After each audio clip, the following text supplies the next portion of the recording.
Bonjour à tous et bienvenue dans la web TV Animage du Hellfest. Nous sommes vendredi et aujourd'hui je suis avec les Désoiffeurs. On va passer tout de suite à l'interview.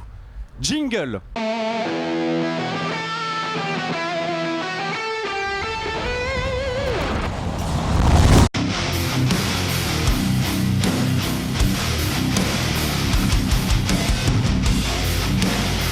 Salut, c'est Thomas, je suis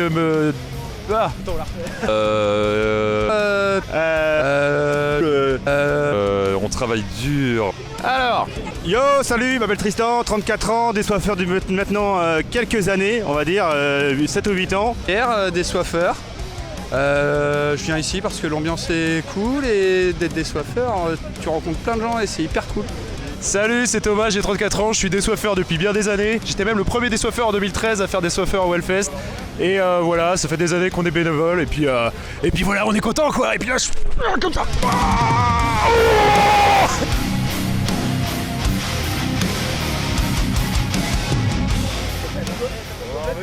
Salut, moi c'est Valentin, désoiffeur depuis je sais pas, 10 ans, un truc comme ça. Et ben moi je suis Baptiste, je suis désoiffeur, je sais pas, ça fait 6-7 ans, un truc comme ça. Alors c'est hyper simple les étapes, déjà tu demandes ce qu'ils veulent. Qu'est-ce que vous voulez? Une belle pinte. Ah bah ça tombe bien, j'ai que ça. Donc voilà, donc t'en prends une, deux, vous avez un gobelet? Non. Ils n'ont pas de gobelet, donc je mets aussi deux gobelets en plus. Je les fais payer. Est-ce que tu payes pour ton pote ou... Allez, ouais. Ça c'est un mec sympa. C'est pas faire ça. Ah voilà, vous êtes frangin? Ouais. Toi non? Bah pas trop.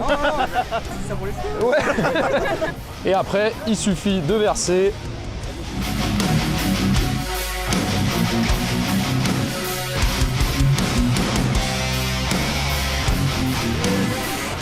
Et là, on a des clients satisfaits. Là, on est heureux, là. Là, on est heureux. Là, ils sont heureux, hein. Allez, vous mettrez une note sur TripAdvisor et puis voilà. On vous envoie tout notre amour. Et ouais, être désoiffeur pour nous c'est vraiment un rêve de gosse qui se réalise. Hein. Allez, bisous les enfants. Je vais vous demander de vous présenter. Bah, déjà bonjour, excusez-moi, bonjour, bonjour salut. les gars. Salut. Coucou. Salut. Est-ce que vous pouvez vous représenter vite fait s'il vous plaît? Tu veux qu'on dise quoi? Vos noms, pour ceux qui ont déjà oublié. Bah écoute, moi c'est Thomas, voilà. Voilà, Thomas. C'est déjà un bon début? Ouais.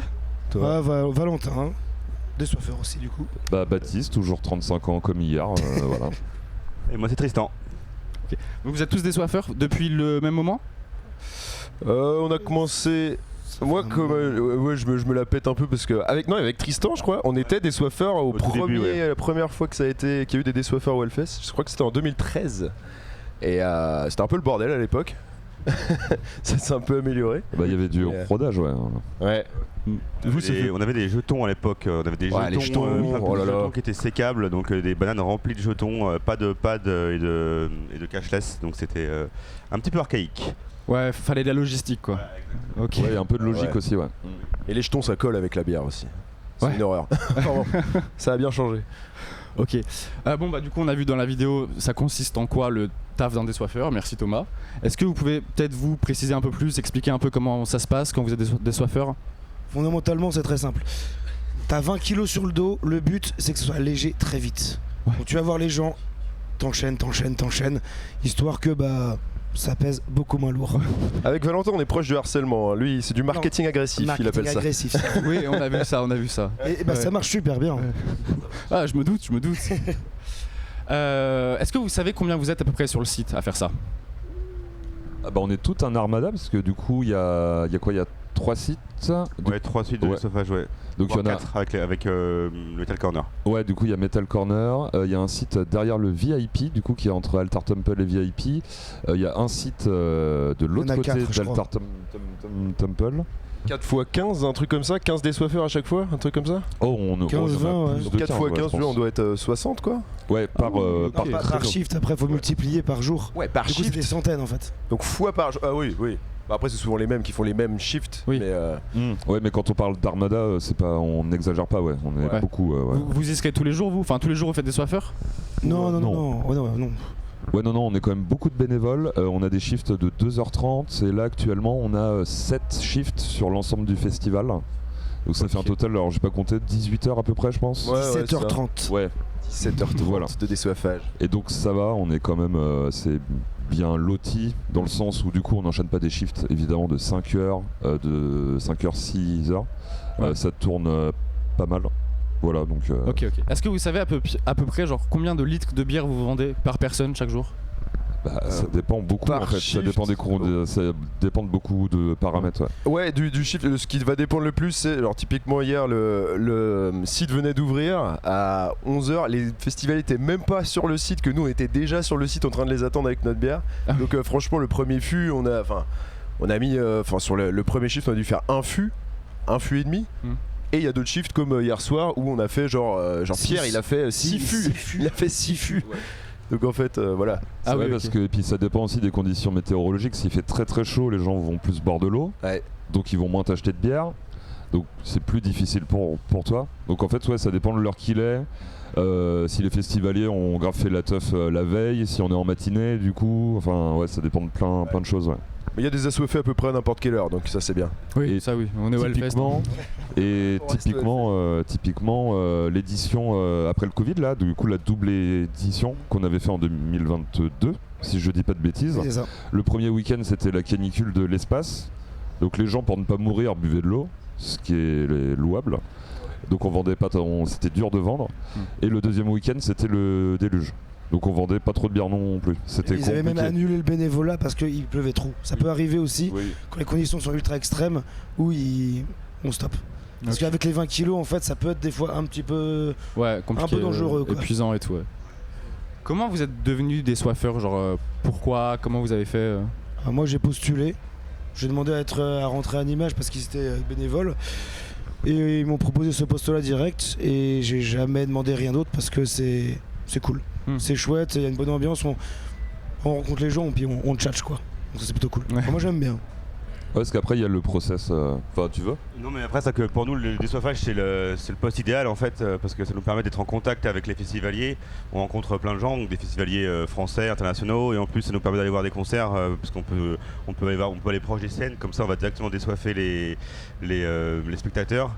Et donc, ça permet d'allier tout ça tout en travaillant, malgré la difficulté du truc, parce que c'est quand même lourd. Si t'arrives à passer les 15 kilos sur le dos et marcher pendant tout le temps, franchement c'est le meilleur poste autrement, parce que tu te balades au milieu du festival et tu fais plaisir aux gens quoi, donc c'est parfait. C'est juste un peu physique quoi. Après il y a un petit update que je crois que c'est moi qui l'ai créé l'année dernière, ça s'appelle le binôme. Il porte, moi j'encaisse et j'ai rien sur le dos. Et c'est assez cool ça, le binôme, je pense que c'est un peu l'avenir du désoiffage. Oui. T'es un malin, toi, t'as tout compris. Et sur la question initiale, du coup, comment on devient désoiffeur, est-ce que tu sais, pour devenir bénévole initialement, comme tu le sais, nous on passe par Animage, qui est l'asso du coup de Clisson, qui fournit des bénévoles au Hellfest. Et il y avait du coup la mise en place depuis les premières éditions du Hellfest, des premières listes de bénévoles en fait. Et après d'année en année, ils reprennent les bénévoles et ils prenaient en priorité les gens les locaux quoi. Ouais, les gens du vignoble. Et d'année en année, parce que moi c'est vrai qu'au tout début, je faisais du montage. Du montage sur le site pour poser des barrières, etc. Je faisais la distribution de sacs poubelles à Nimagreen sur le camping, et puis après tu peux. On est un peu passé par tous les postes. On a fait pas mal de postes. Ouais. Et franchement, pour avoir fait à peu près, enfin pas tous les postes, mais une bonne moitié, voire les bons 3/4 des postes possibles en bénévolat, Désoiffeur, c'est celui qu'on refait tous les ans parce qu'en fait, on se rend vite compte que c'est le meilleur, c'est là où on est le mieux, c'est là où on se sent incarné d'une mission, tu vois. Ouais, et puis les gens sont contents de nous voir en général. Ouais, en plus. Ah bah oui, en général, quand tu viens avec de l'alcool, les gens sont contents. Ah, c'est vrai. Bah merci pour ces précisions. On va tout de suite passer à un quiz. Oh là là. Jingle.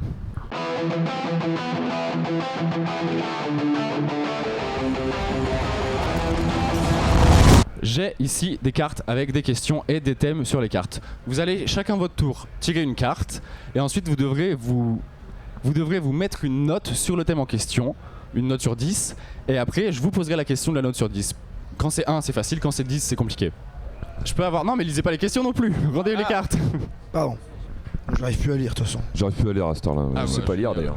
10h du matin, nos désoiffeurs sont bourrés, voilà. De la veille, qu'on se le dise. Ah oui, de la veille, on ne boit jamais le matin. Pardon. On est juste bourré de la veille. Alors, le premier thème, c'est demi. Quoi que ça puisse vouloir dire. Bah, en tant que désoiffeur, bon. Il y a plus de demi. On ne vend pas de demi en fait, on vend que des pintes. On vend que des pintes, oui, c'est vrai. Donc, ça fait 2 ans qu'on vend plus que des pintes. Une note en demi? Vous pensez que vous êtes bon, pas très bon? Moi je dirais 8. À 8, c'est compliqué. Je maintiens mon 8. 8. 8. Vas-y, 9 parce que je veux faire un concours de coq. Vas-y. Vous êtes pas prêts pour la question. 9 ou 8 du coup? Oh bah, on Ah oui, c'est part pour au- tout le monde. Ah bah 9. Oui, c'est pour tout le monde, c'est pour d'accord. tout le monde. Ah bah vas-y, bah 9. Quelle est la marque de chaussures de danse demi-pointe la plus connue en France? Ouais. Je vous avais dit que c'était vague. Ah oui. Alors, Carlsberg. t'as fait du ballet toi, Tristan, non? C'est Ballerine Power. Ouais. Non. Ah merde. T'as fait du ballet? Non, Ah. non. Je suis hyper déçu. Bah moi j'ai fait du modern jazz, de la danse quand j'avais 11 ans, mais ça Allez. me dit rien. Du coup. Tu t'y connais en ballerine alors? Bah pas tant, parce que c'était pas de la danse classique mon Il y avait des votre- Nike. Hein? Il y avait des Nike. Oui. On va dire Nike. Eh bah non. Merde. Désolé. Alors, est-ce que à tout hasard, tu peux nous donner un indice, genre est-ce que c'est une grande marque à peu près qu'on connaît tous? Ou ça a l'air d'être un truc un peu obscur Ouais, moi perso je connais pas. Ok, oui, Après, bon. peut-être que vous connaissez, mais je serais surpris. Vous voulez la réponse? Bah Oui, ouais, plaisir. carrément. La marque c'est Repetto. Ah mais non, bah je connais pas. ouais, non. Vous voulez une autre non. question dans le même thème? Peut-être une question plus facile? Vas-y. Allez, ouais. On fait pas les cons, on prend pas du 9, hein, on va faire Bah, Langzam. Bah, tu nous files un petit 3. C'est bien 3? Ouais, parfait, 3. Ouais. 3, très bien. Ok. Si tu commandes un demi dans un bar à Angers, quelle boisson te servira un barman consciencieux? À Angers particulièrement? Oui, c'est précisé. Ah merde. J'aurais dit de la biais. T'as vécu à Angers toi? Bah ouais, mais je vois pas de spécificité angevine vis-à-vis des... Bah je sais pas, de la soupe angevine, je sais pas, pensais, ouais, enfin... Un le- demi de soupe angevine. J'en sais- Je pense que c'est pas une bonne idée. Ça fait beaucoup quand même. Bah moi je me fais des pintes de Suze, donc bon, à partir de là... Ça se trouve c'est une question piège, c'est juste de la bière. Ouais, moi je dirais de la biais. Ouais, de la bière. De la biais. C'est de la bière. Voilà, c'est une bière, 25 centilitres, Oui. et généralement dans un verre, voilà. Ah oui, bah merci. Facile. Oui, la bière de c'est mort quoi. Ok, thème suivant. Votre note en surnom connu. 5 pour se lancer un peu. Vas-y 5 ouais. Va pour 5, ça part. Ok. À qui faisait référence Barack Obama quand il a déclaré « Je suis peut-être le président, mais c'est lui le boss Brooks Springsteen. Comment Bruce Springsteen. ?» Exactement. Oh Bien joué, voilà. Bruce yeah. Springsteen surnommé The Boss. Bruce Springsteen le boss. The boss. Je suis un ami proche de Barack Obama, c'est pour ça donc. Ah oui, ok, pardon. T'as tes entrées à la Maison Blanche et tout. Ok, Plus maintenant. j'ai. Bah, c'était trop facile, une question plus dure. Vas-y. Ah oui. Ok. Combien? 8, 9, 10 10. Allez, 10. Allez, 10. Soyons folles. Ok. Espionne du début du XXe siècle, je suis surnommé la mouche du Bosch. Qui suis-je? Matahari. Oui. Allez. Oh là là, alors, eh oui, bravo, Champion. bravo. Bien, Eh, bien joué. Vous êtes vraiment bon. Non. Valentin, il est perdu, il est choqué. Mais qui es-tu, Thomas? Mais comment sais-tu tout ça? J'avais 0 la ref Je là. suis un puits de science. Ah, effectivement, j'avoue. Il y a un peu de culture G chez les désoiffeurs aussi. Ouais. Comme On est quoi. ultra calé. L'alcool, hein. Il y a aussi des êtres derrière. Hein, quand Pas même. que la culture du houblon, quoi. Ok. Votre note en légumes. C'est 12. Hein. Ouais, 9. Ouais, 9 ou 10, hein, on est chaud des légumes ou quoi, les gars? 9 ou 10? Ouais, 9, vas-y. 9, ça va bien. Ok. Quel pays d'Amérique du Sud est l'un des plus gros producteurs mondiaux d'asperges? Ouh, ça sent le Chili, ça. Ça sent le Brésil, non? Colombie. Bah, de toute façon, on va tous les faire, on Ouais, va finir c'était par. bien parti, là. ça- Si on a le droit à plusieurs réponses, Venezuela. dans ce cas-là, Je dirais que le Brésil c'est le plus grand. Pour l'instant, vous l'avez pas encore dit. Ah, Ouais. ok.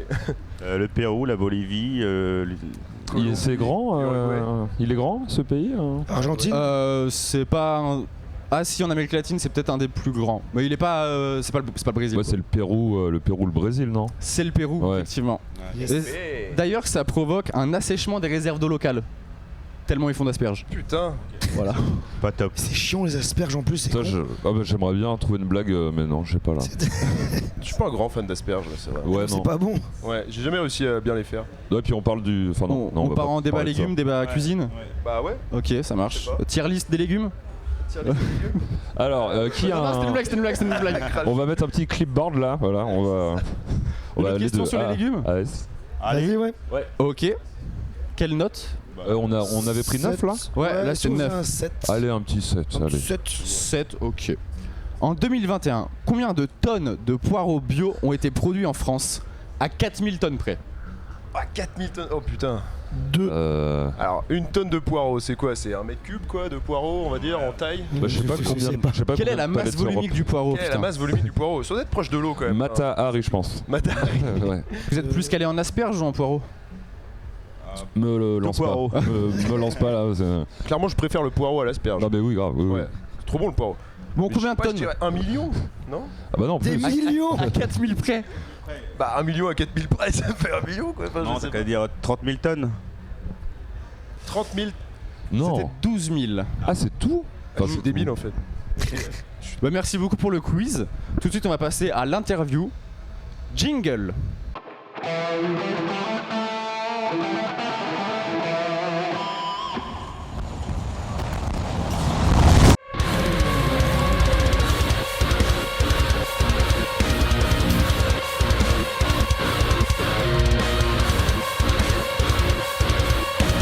Je suis Gus, ça fait depuis 2012 que j'ai créé la brasserie Ouroboros et depuis le même temps que j'ai rejoint Vincent qui fait la couille de loup sur le bar bénévole qui est appelé communément Stand Couille de loup sur l'espace à l'image puis catering bénévole. Pourquoi t'as commencé à la brasserie, à faire de la bière et tout? Un jour avec les copains on était 3 pour faire l'apéro comme d'habitude et on s'est retrouvé à emprunter le transpalette de l'épicier pour ramener les bières à la maison, on s'est dit qu'il fallait faire quelque chose. Comment elle est faite, ta bière? Du malt d'orge, de la levure, pas mal de houblon. De l'eau, beaucoup d'eau, énormément d'eau. C'est de l'eau de montagne, c'est ça que j'ai vu? De l'eau de montagne chez nous, ouais. Et c'est important? Ouais, l'eau c'est 95% de la bière à peu près, puisqu'il y a 5% d'alcool, donc oui, c'est très important, ça fait 95% des ingrédients. C'est quoi pour toi les étapes pour une bière réussie? Avant tout, je pense qu'il faut aimer la bière qu'on fait. Ouais, je crois que c'est la seule et unique étape. Fait avec amour quoi. Depuis quand vous êtes sur le Hellfest avec Ouroboros? Alors avec Ouroboros, ça fait donc depuis 2012, depuis que la brasserie existe, et sinon moi ça fait depuis 2004. C'est quoi l'orga en amont pour un festival comme celui-ci en tant que brasseur? Bah, c'est la préparation de la bière, déjà la fabrication, toute la logistique qui va pour servir de la bière quand il fait 40 degrés, donc camion frigo, tireuse puissante. Comment vous l'acheminez la bière? Vous avez des camions et tout? On a un poids lourd frigo qu'on a acheté essentiellement pour le Hellfest mais aussi pour d'autres festivals dans le même genre. Est-ce que vous faites beaucoup de festivals dans le coin? 2-3 fois par an des festivals en Bretagne. Sur le Hellfest, vous vendez combien de litres de bière environ? 6 à 7 000 litres. Voilà. Pour toi, au Hellfest, c'est quoi la meilleure bière? En tout, une vingtaine de bières différentes à proposer là sur notre stand. Donc la meilleure bière, ça dépend un peu de l'heure et de ce qu'on a envie de boire. Il y en a plusieurs. Suivant les moments, suivant si on préfère la stout, le noir, les bières légères, les bières houblonnées. Il y en a un peu pour tous les goûts. Moi j'ai envie de dire que la meilleure c'est la couille de loup parce que c'est celle qu'on boit le plus facilement et en plus grande quantité. Après, personnellement je vais préférer les double IPA comme la Mururoa. La chimère liquide, c'est toi qui l'as fait? Elle est très bonne. Je conseille, elle est vraiment très bonne. La pire, enfin celle que t'aimes le moins? La Cronenbourg. Merci beaucoup en tout cas et bonne continuation sur le festival. Bonne journée.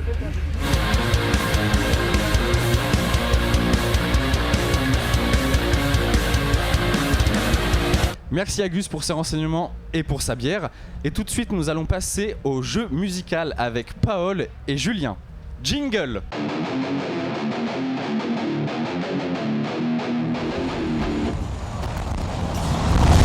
Bonjour et bienvenue pour le jeu musical. Donc déjà bonjour à nos invités. Salut. Donc le jeu musical, qu'est-ce que c'est? C'est très simple. Vous allez avoir Paul qui va vous interpréter une musique et vous allez devoir deviner quelle musique c'est. Tu peux dire bonjour Paul. Bonjour, bonjour. Coucou. Salut, Paul. Je vais vous jouer des morceaux, voilà. Thomas m'a fait une petite liste de genres qu'il aime bien et que il pense connaître. J'espère que ça J'ai va fait un faire. mix de un peu tout le monde, mais C'est un mix de tout le monde. Ouais, bah on va voir ça, on va tester si vous reconnaissez les riffs. Et ben, on commence hein. trop bien. Allez. Go.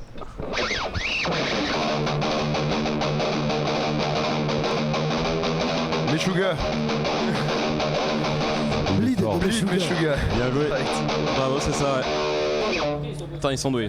Ah, jolie, elle est dure à jouer en plus. Hein. Bon bah c'est parti pour le deuxième morceau.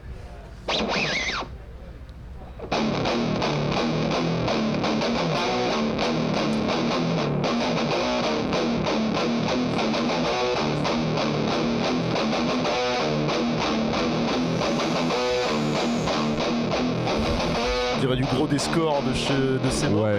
voilà. Ouais, C'est gros riff quoi, mais C'est une intro de grind et après ça part en couille ou du Ouais, deathcore, ça, ouais. un truc bien lourd, ouais. Ouais.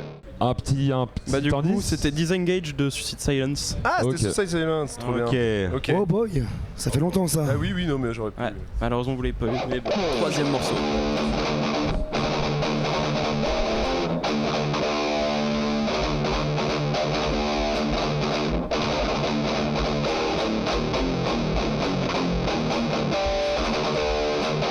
Gojira, ça, non? Non, attends. Bah il y a une vibe, hein, ouais.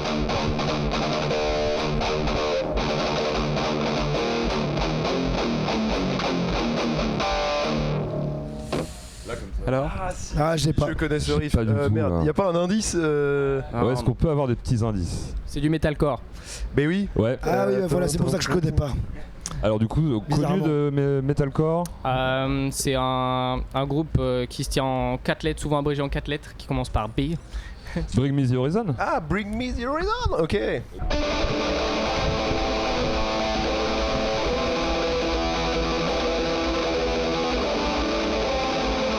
On est sur du black metal là. Ouais. Du Alceste ou non? Miss Pirming. Miss Pirming. Mayhem? Non, non. Non, c'est un autre groupe De black? Un autre groupe de black en effet. Emperor?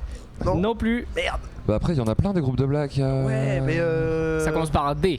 D? Le nom du groupe. D. D. Un P. D. D. Un Un D. D. Un D. Comme dans Dark Throne. Comme dans Dark Throne. Excellent. Oh boy. Voilà. Ok. C'était Groupe, Transylvanian Hunger. Ok. Merci Paul, merci. Ouais. Merci à vous. On se retrouve bientôt. Je sais pas quand, mais jingle.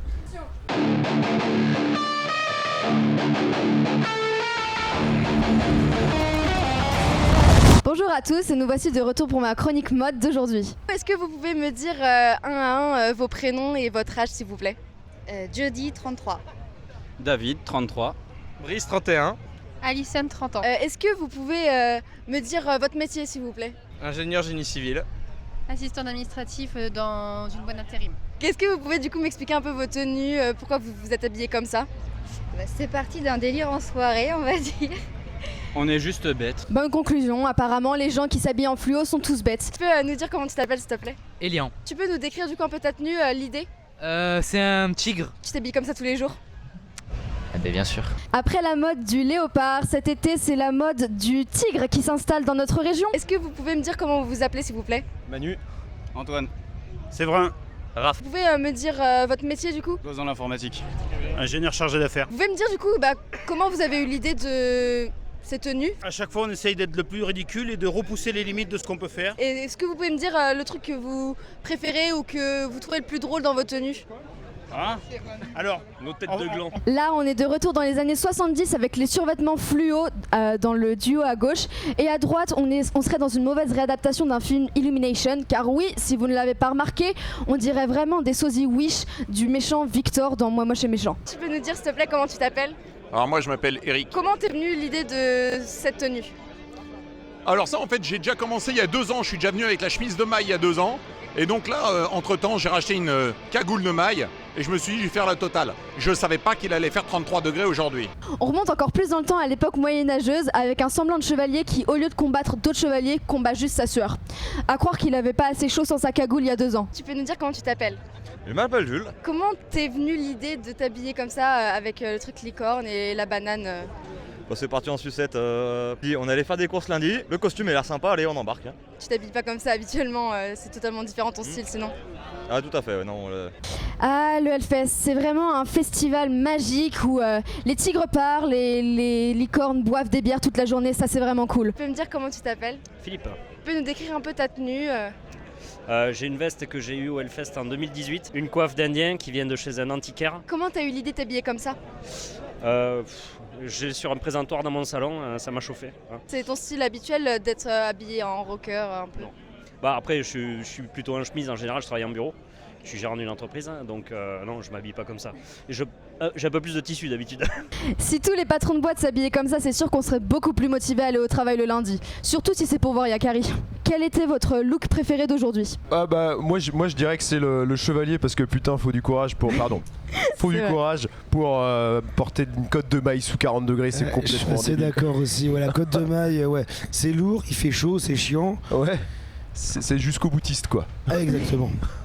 Moi je vais pencher sur les deuxièmes qu'on voit en haut au milieu, puisque du coup ils reprennent le thème de Electric Callboys qui faisait la fermeture. Moi j'aime bien le sosie de Yakari, patron de boîte tout plumé qu'il est là. Voilà, j'aime bien son style et sa coiffe est authentique. Ok, super, merci pour vos réponses. Écoutez, vous verrez le top des tenues le dernier jour du Hellfest et merci de nous avoir suivis pour aujourd'hui. Bien, merci beaucoup Adèle pour ta chronique et merci à vous les gars d'être venus, j'espère que ça vous a plu. Merci à toi. Merci, c'était trop bien. Merci, Bah, merci pas de à vous. problème. Avec grand plaisir. On se retrouve tout de suite pour la météo. Jingle.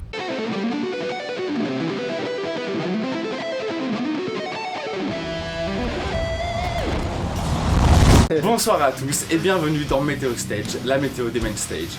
J'espère que vous allez bien et que vous avez tous réussi à vous remettre de votre première cuite du week-end.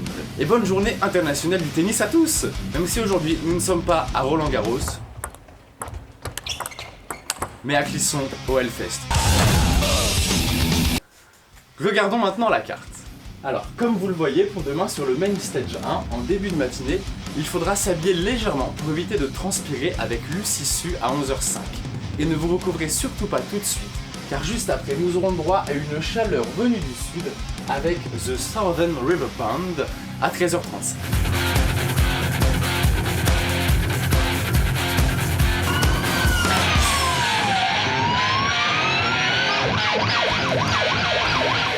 Et pour rester dans le thème de la chaleur et finir la journée, nous irons faire un tour dans le désert. Alors prévoyez l'antivenin avec Scorpion à 23h. Tandis que pour le main stage 2, attendez-vous à une fin de matinée majestueuse, éclatante et surtout pleine d'humour. Nous aurons droit à un début de soirée infernal et sauvage avec Savatage à 19h35.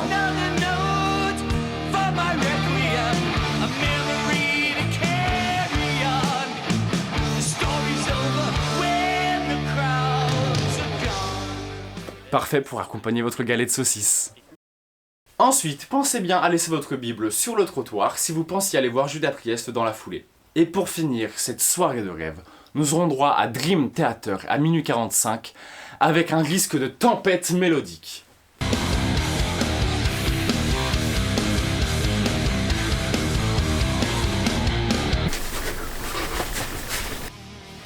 Merci d'avoir suivi la météo et surtout n'oubliez pas, mieux vaut trop que pas assez, donc achetez vos bières en pichet, une cirrhose, ça s'entretient.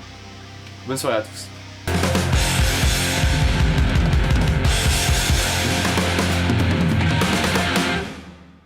Merci moi-même pour la météo, et si maintenant on allait voir comment ça se passe du côté des festivaliers. Jingle!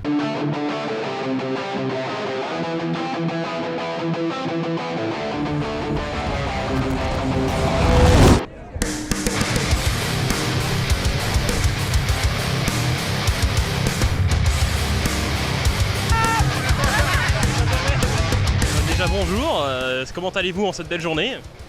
Chaud. On a chaud. C'est chaud. Alors chaud. Très chaud. On crève de chaud. On a chaud, ouais. Du coup, c'est quoi votre âge et c'est quoi votre prénom? Alors moi je m'appelle Jean, j'ai 23 ans. Christophe, 36 ans. Emeline, 28 ans. Je suis son petit frère, du coup moi je m'appelle Émile, j'ai 17 ans. NJ, 14 ans. Elodie, 28 ans. Damien, 37 ans, le papa. Alors moi c'est Christophe et j'ai 58 ans. Léa et 30 ans. Est-ce que c'est ta première fois sur le Hellfest? Ah non, c'est la 5e fois. Premier Hellfest, bonheur. Moi non. Moi oui. Non. Le deuxième, à la suite d'ailleurs. Non, là, pour moi c'est mon 3e. Moi mon 4e. C'est pas Coachella? Ça fait 9 ans que je viens ici, lui ça fait 8 ans. Ça fait 8 ans que je viens là. Pareil, on a été emmenés ici par notre père. Et voilà, on perpétue la tradition et on y revient presque tous les ans. C'est ce que je voulais vous demander, c'est est-ce que vous aviez un groupe que vous vouliez voir aujourd'hui en particulier? Là aujourd'hui, ouais, moi j'ai envie de voir Airborne. Ultra Vomit. Ultra Vomit. Moi Kim Dracula. Franchement, je vais aller dans les têtes d'affiche, moi Falling in Reverse, j'ai envie de le voir. C'est aujourd'hui. Ah, aujourd'hui, genre, je sais pas. Vous avez un artiste que vous essayez de voir aujourd'hui? Moi je vais voir Airborne.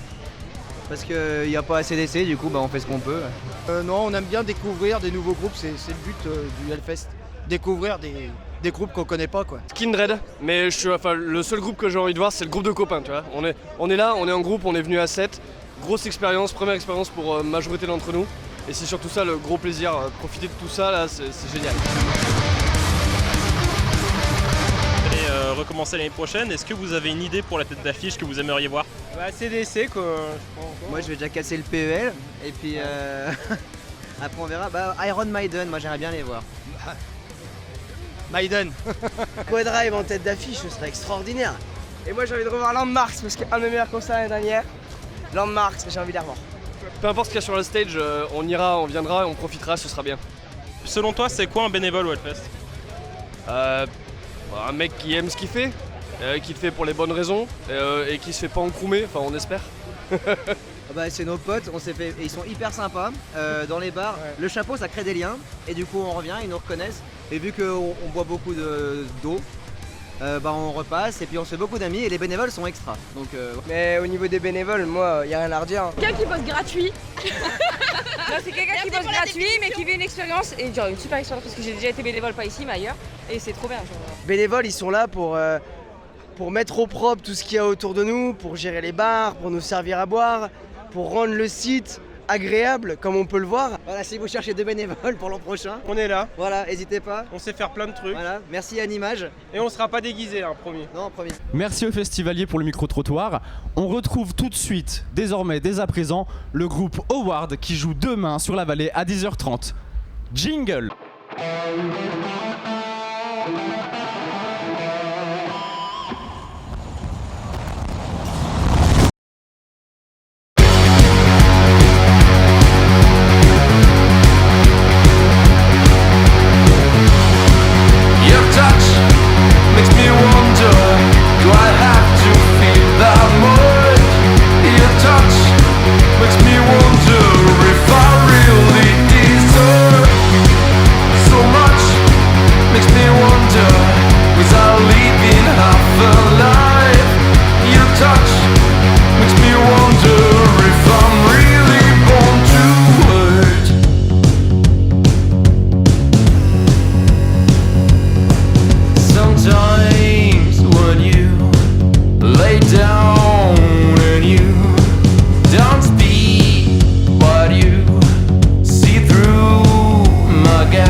Salut à vous.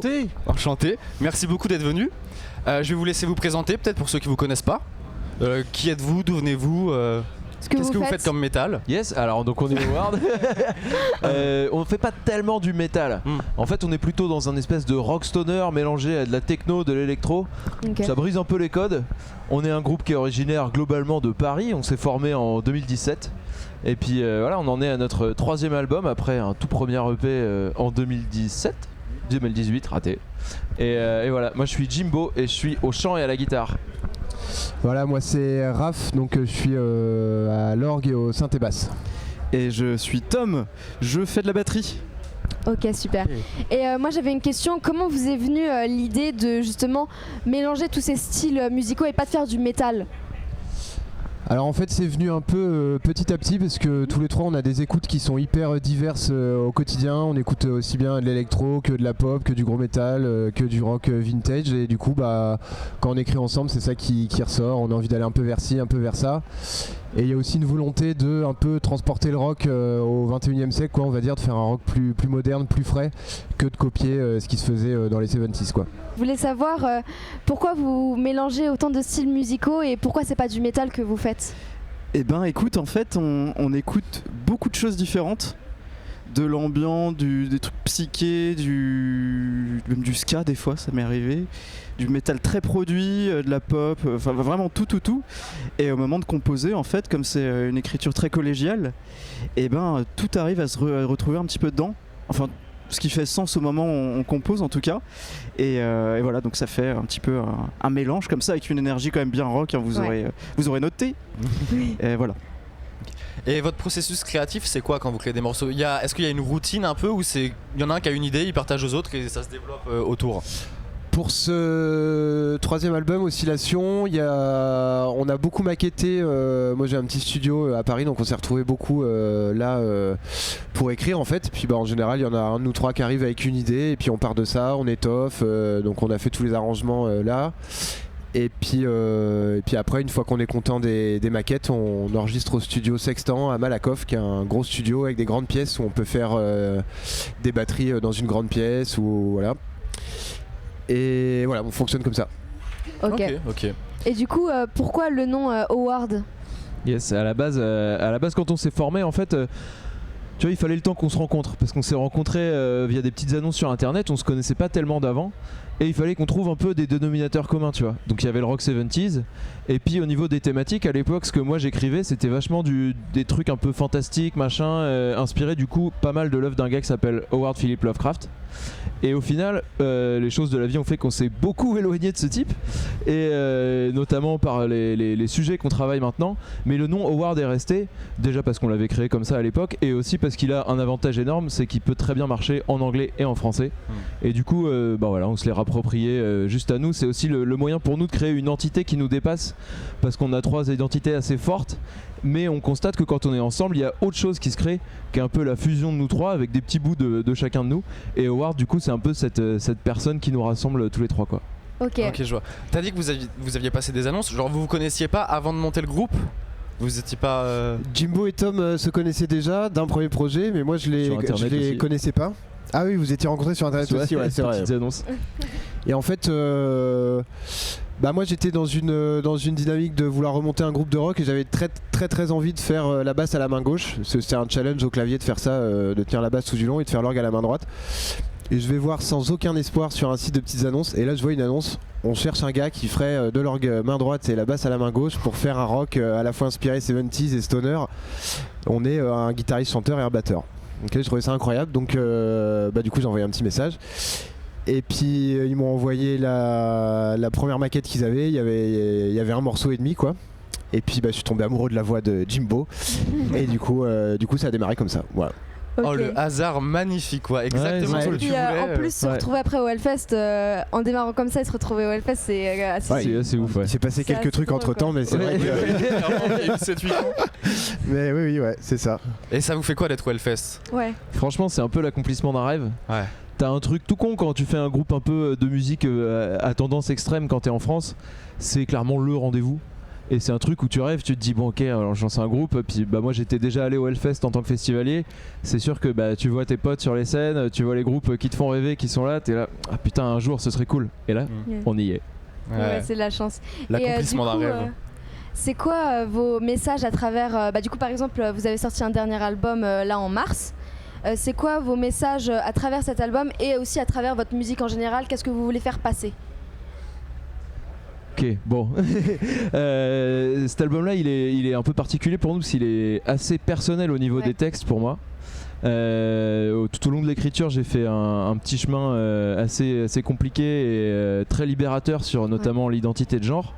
J'ai fait un coming out non binaire auprès de mes proches d'abord, notamment les gars qui on bosse quand même un peu tout le temps, quoi. Oui.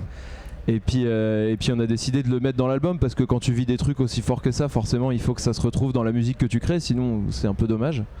Et du coup voilà, cet album il parle de ça, il parle d'addiction aussi. Moi j'étais pas mal tombé dans l'alcool et j'ai tout arrêté là depuis 2 ans maintenant. Bravo. Et merci beaucoup. Ouais, bravo. Et voilà, c'est un album qui est dur, il est plus sombre que ceux d'avant, mais il fait aussi beaucoup de bien à chanter, à partager avec le public, et ça c'est hyper important.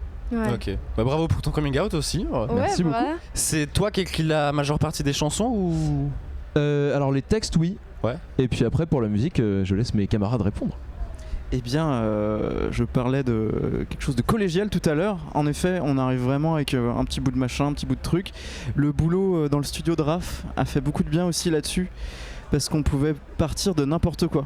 Des fois, c'est un petit bout de structure, des fois, c'est une texture sonore.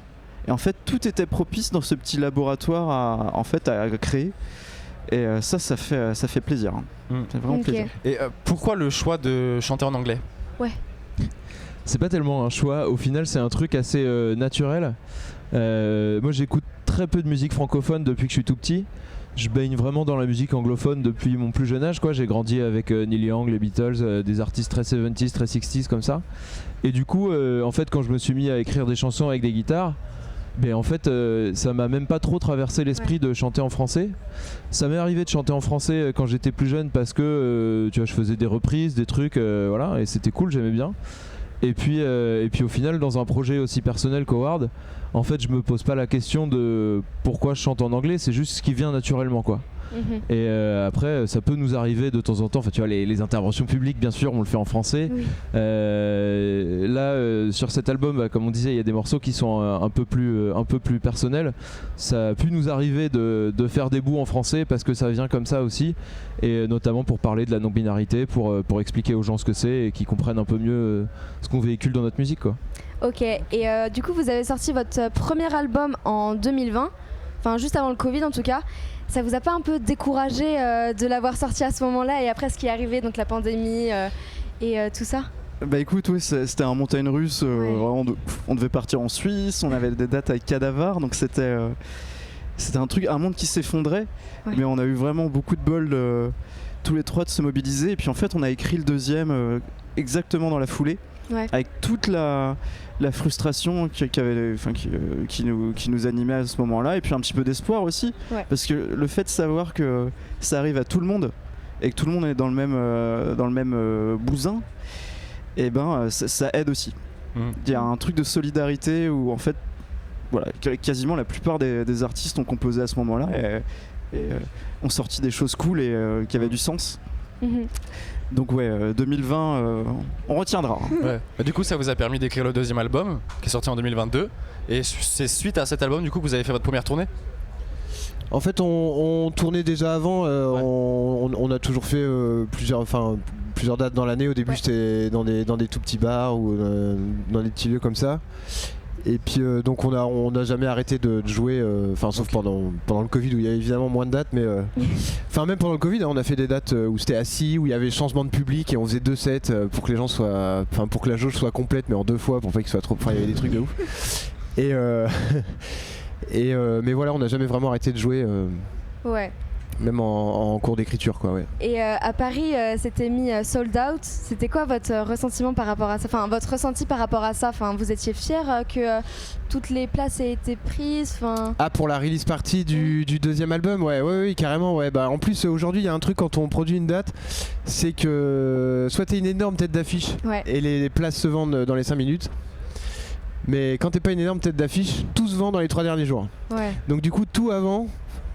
Tu stresses énormément de voir et ça c'est un petit peu l'effet qu'il y a eu après le Covid, c'est-à-dire que les gens, il y a tellement eu de trucs de remboursement, je comprends aussi, mais du coup tu stresses beaucoup avant que la date arrive, est-ce que ça va être rempli ou pas, et puis même il y a encore des gens qui freinent au guichet et tout, donc même quand tu fais les balances l'après-midi tu sais pas si ça va être vraiment rempli et tout. Donc ouais, là effectivement on était hyper contents que ce soit aussi rempli, et bah c'est pareil, ça nous a porté pour la suite, pour les dates qu'on suivit, l'album d'après. Ça marche, ok. Je vais juste vous poser une dernière question. C'est quoi vos projets futurs pour l'avenir? Qu'est-ce que vous voyez? Qu'est-ce que vous avez envie de faire? Bah là, on va déjà tourner cet album-là un maximum. Ouais. On a beaucoup encore à découvrir sur le fait de le jouer en live. Tu vois, au final, le Hellfest, ça fait moins de 10 concerts qu'on avait fait avec cet album-là. Et du coup, c'est mortel parce que comme il est plus intime, qu'on a changé pas mal de trucs sur scène, en fait on se découvre aussi une plus grande liberté dans des espaces qu'on n'imaginait pas avant. On prend beaucoup plus le temps de développer des différentes ambiances, de prendre le temps avec le public, et ça c'est vraiment un truc qu'on veut travailler et qui fait du bien, quoi. Ok. Bon bah écoutez, je pense qu'on a dit toutes nos questions. Ouais, merci beaucoup à vous. Merci beaucoup d'avoir répondu. Merci à vous, merci beaucoup. Trop bien. Plaisir. Merci. C'est la fin de cette émission, merci beaucoup de nous avoir suivis. Merci au groupe Howard d'avoir accepté de venir nous voir. Ils jouent demain à 10h30 à la Vallée. C'est ça? C'est ça. Donc, allez les voir nombreux, voilà, ça promet du lourd. On se retrouve nous demain à 19h. Passez une bonne soirée et merci.